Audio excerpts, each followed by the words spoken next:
Hi there, my name is Victoria and today is day 14 of my Talking to Camera challenge. It's a challenge that I've set myself to step out of my comfort zone, to stand in front of the camera and to record myself.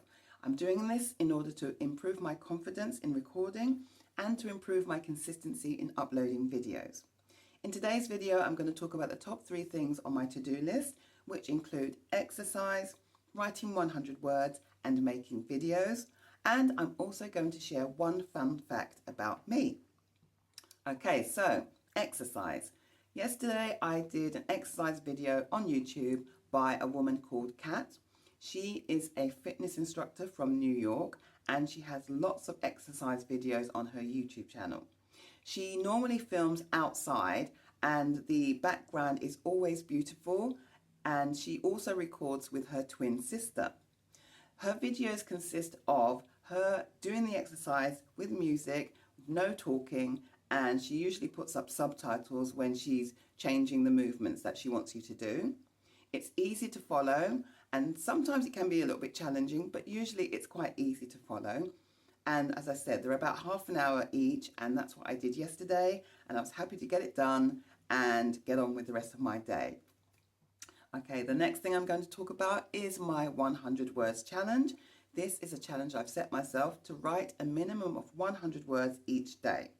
And yesterday I was sitting wondering what I should write about, and I looked over and I saw my landline. And that brought back a memory of the people who called me on my landline, because no one calls me on that phone anymore. And the 2 people who used to call me on that landline was my dear friend Keith, who I met in university. He used to call me at any time of the day or evening to tell me something, either to tell me about a book he read and thought that I'd be interested in, or a radio play, or just to say hello. And the other person who used to call me on my landline is my mum. And she would just call to say hello. She'd call to say, wondering when I was going to come around to visit. And also to make sure that I was still alive. Okay.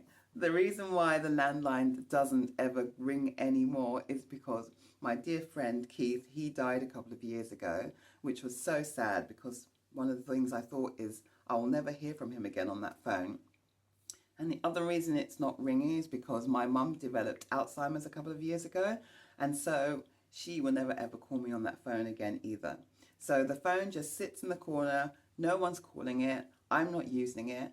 And yeah, that's what I decided to write about.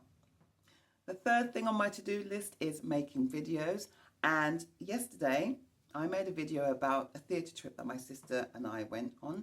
We went to see The Devil Wears Prada in the West End in London.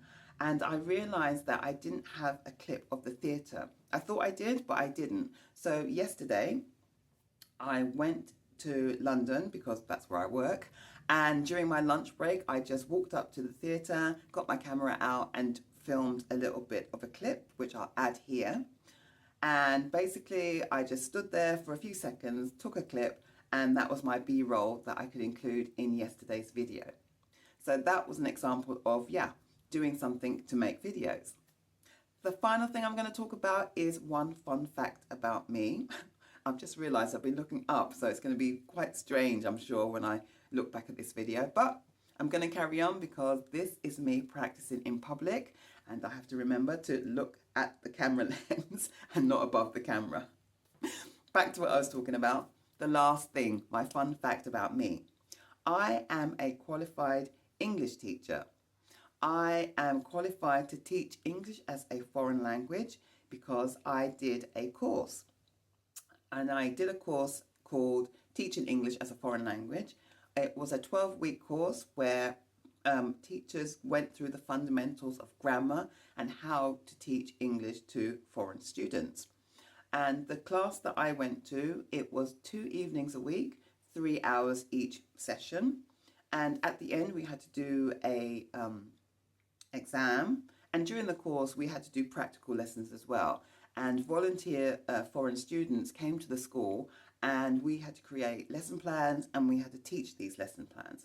And I really enjoyed doing that. The reason I did the course is because I thought, I'm going to go traveling through Europe and I'm going to go and teach English as a foreign language so that I can support myself. But at the end of the course, I realized that I didn't actually want to go and teach. I preferred the actual learning of the course, and I actually enjoyed going to classes, but I didn't actually enjoy the idea of actually having to create lesson plans and teaching. So it was a great experience doing the course, and I am a qualified English teacher who has never taught. There you go. Okay, so that is the end of today's video. It's a bit all over the place, but that's fine because I am practicing in public and I know that day by day I will get better. Thank you so much for watching, and I will see you in the next video.